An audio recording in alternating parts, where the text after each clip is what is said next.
Bonjour, donc aujourd'hui nous allons faire les exercices 3 et 5 du chapitre de multiplication et division des nombres relatifs. Mais avant de commencer, nous allons faire un petit rappel sur l'addition et la soustraction des nombres relatifs.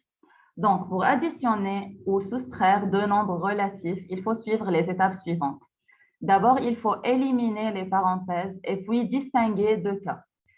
Si les signes sont les mêmes, alors je mets le signe qui est chez moi et j'additionne. Mais si les signes sont différents, je mets le signe du nombre le plus grand et je soustrais. Donc, on commence à prendre des exemples. D'abord, je dois éliminer les parenthèses, plus 8. Moins 1, ça fait plus 1. Donc, d'abord, j'ai éliminé les parenthèses. Maintenant, je veux distinguer les cas. On est dans le cas de même signe. Donc, je mets le signe qui est chez moi, qui est le plus, et j'additionne. 8 plus 1, ça fait 9. Donc là, de même, j'élimine les parenthèses. Moins 8, moins 1, ça fait plus 1. Et je distingue, on est en quel cas? On est dans le deuxième cas. Pourquoi? Parce que les signes sont différents. Donc, je mets le signe du nombre le plus grand et je soustrais. 8 est le plus grand, il est négatif, donc je mets moins et je dois soustraire comme ils sont différents. 8 moins 1, ça fait 7. De même là, j'élimine les parenthèses. Moins 8 plus moins 1, ça fait moins 1. Je distingue le cas. On est en cas de même signe, n'est-ce pas? Les signes sont les mêmes, donc je mets le signe qui est chez moi et j'additionne. Qui est le signe qui est chez moi? C'est le moins, n'est-ce pas? Donc là, j'ai mis le moins comme ils sont les deux négatifs, mais qu'est-ce que je dois mettre? Qu'est-ce que je dois faire? Je dois additionner. Pourquoi? Puisque les signes sont les mêmes. Donc faites attention, même si les signes sont les deux négatifs, je dois additionner. Pourquoi? Parce que je suis dans le cas de même signe. Donc là, je dois additionner. 8 plus 1, ça fait 9. Là aussi, j'élimine les parenthèses. Plus 8, moins plus 1, ça fait moins 1. Donc, je dois distinguer le cas. Je suis dans le cas des signes différents, n'est-ce pas? Donc, je dois suivre les étapes suivantes. Mettre le signe du nombre le plus grand et soustraire. Donc, qui est le nombre le plus grand? C'est le 8. Il est positif, donc je mets plus. Mais est-ce que je dois additionner? Bien sûr que non. Pourquoi? Parce que les signes sont différents, donc je dois soustraire. 8 moins 1, ça fait 7. Donc faites attention, même si le signe là est positif, je dois soustraire là. Pourquoi? Parce que les signes sont différents, donc je suis ces étapes. D'accord? On passe à la distance à 0. Je rappelle, qu'est-ce qu'une distance à 0? Donc, si par exemple, je voudrais trouver la distance à 0 de 3, donc quelle est la distance qui est entre 3 et 0? Donc, la distance qui est entre 3 et 0 est 1, 2 et 3.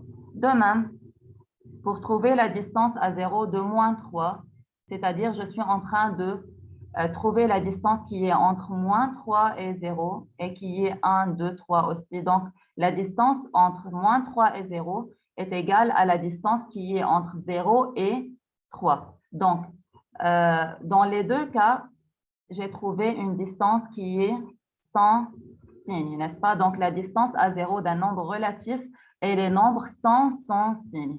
Par exemple, quelle est la distance à 0 de plus 25? C'est 25 sans le signe. Quelle est la distance à 0 de moins 9? Et elle est égale à 9. Donc, pour savoir la distance à 0, j'enlève les signes.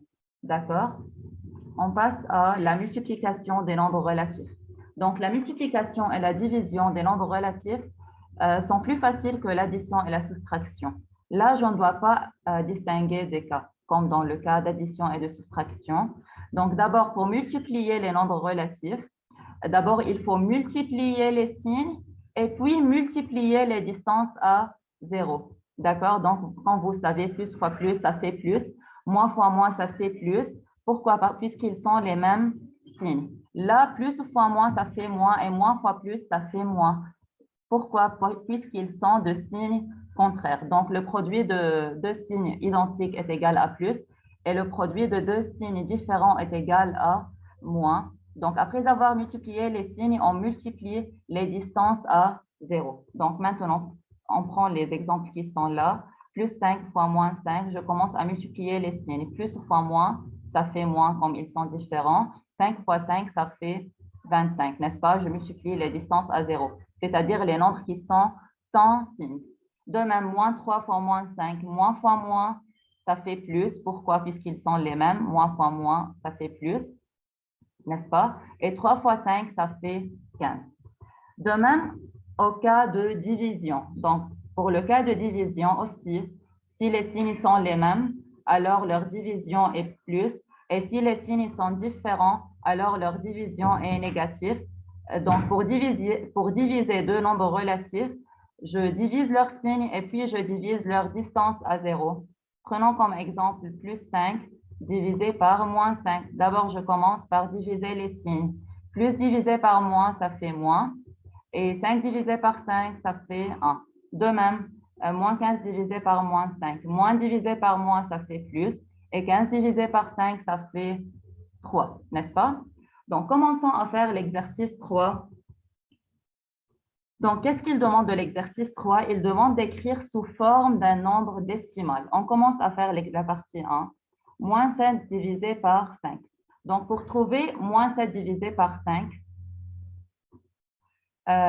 j'ai 3 méthodes. Regardez. D'abord, je veux bien sûr diviser les signes. Là, il n'y a pas de signe, et donc je peux le considérer positif.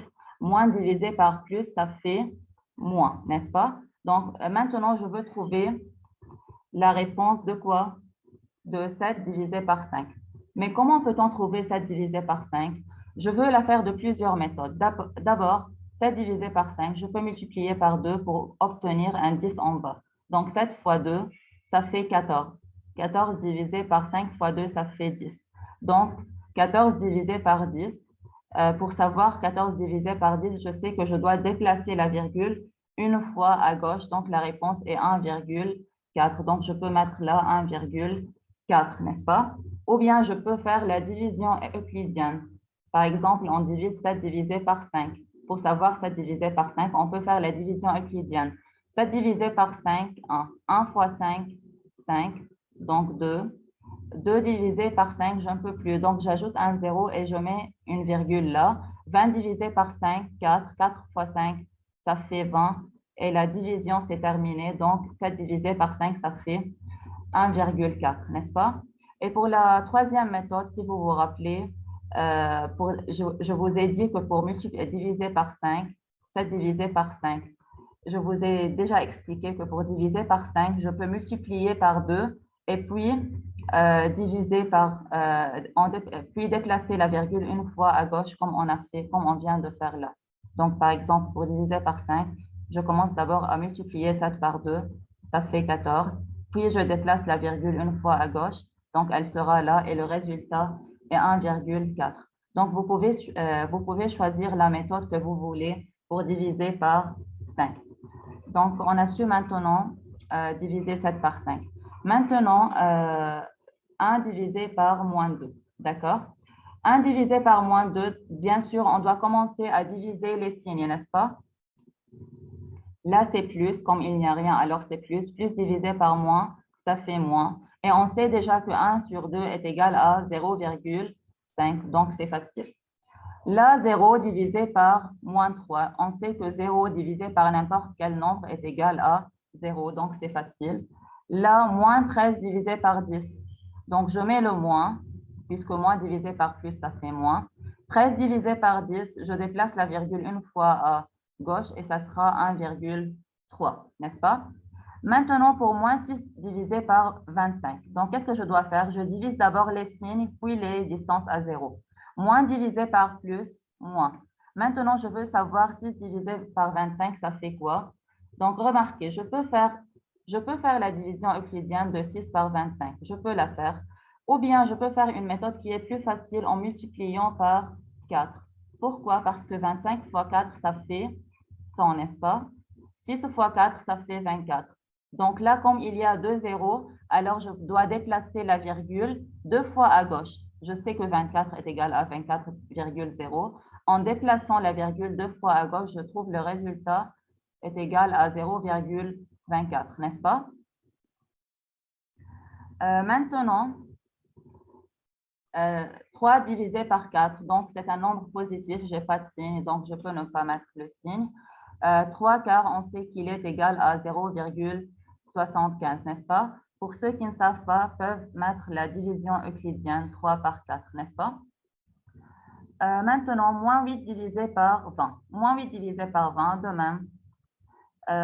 Moins divisé par plus, ça fait moins. 8 divisé par 20. Je peux faire la division euclidienne et je peux multiplier par 5, n'est-ce pas? Parce que 20 fois 5, ça fait 100. Donc, 8 fois 4, ça fait 40.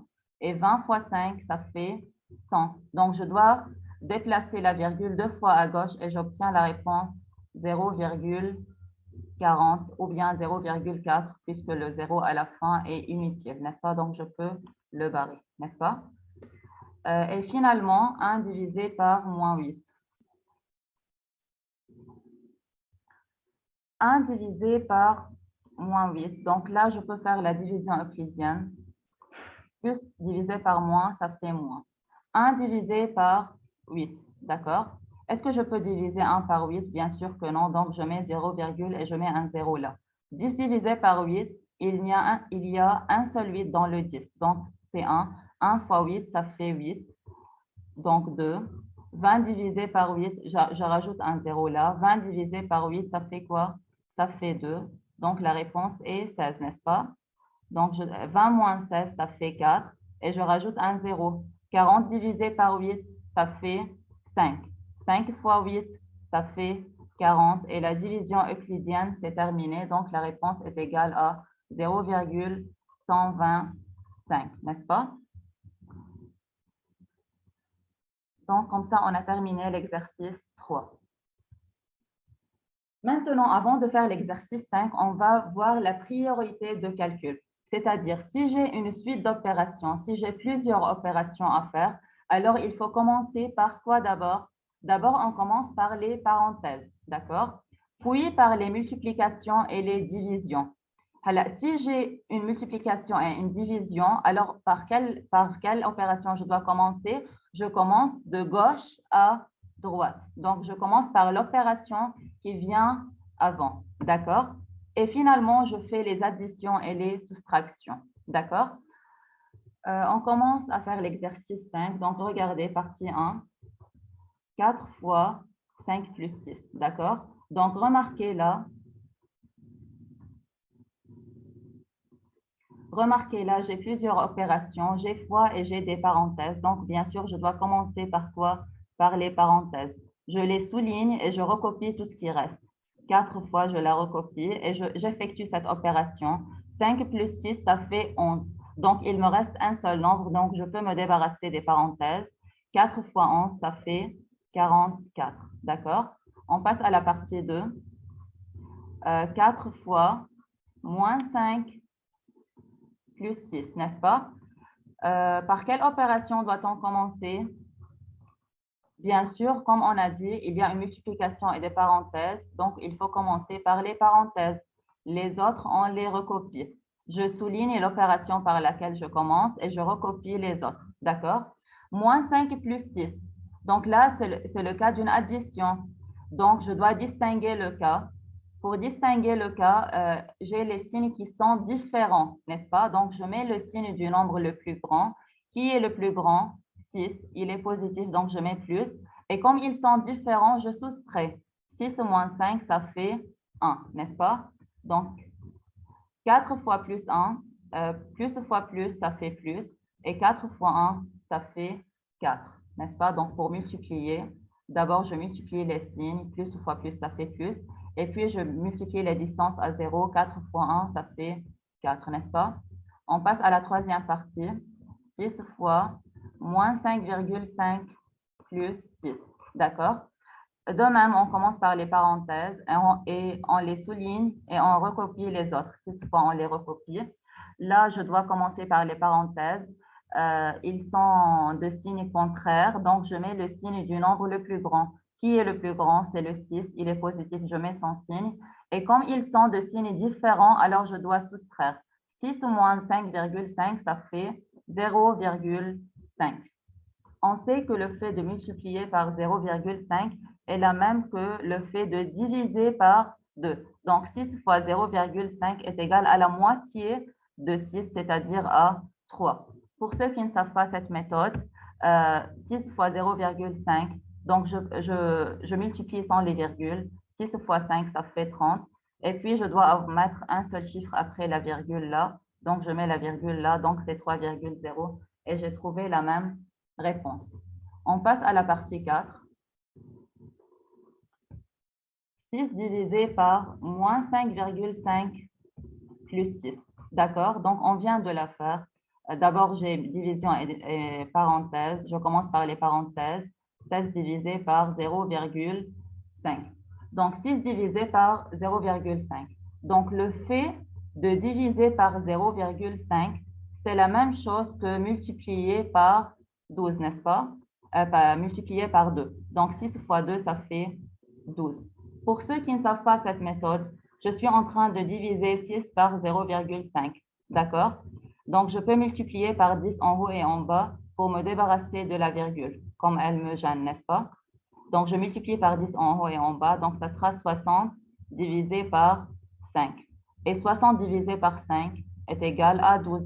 Si je ne sais pas le résultat de 60 par 5, je multiplie par 2 pour obtenir un 10 en bas. Donc, ça sera 120 divisé par 10 et ça sera 12, n'est-ce pas?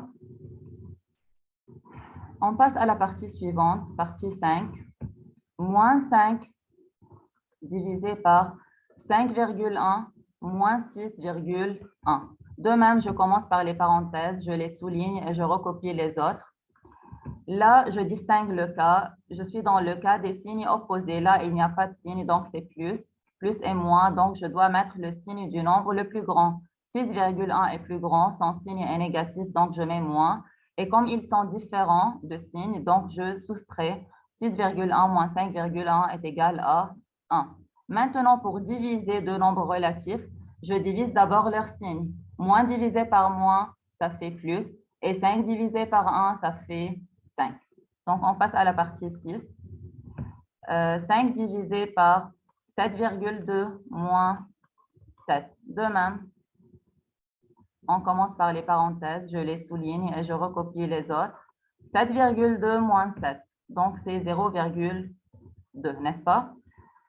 Pour ceux qui ne savent pas comment diviser 5 par 0,2, tout simplement, comme on vient de faire, 5 divisé par 0,2.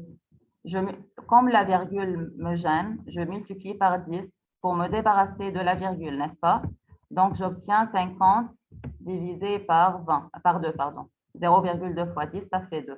Mais je sais que 50 divisé par 2 est égal à 25. Donc là, je peux mettre directement la réponse. 5 divisé par 0,2 est égal à 25. Et on a terminé pour aujourd'hui. Bonne journée.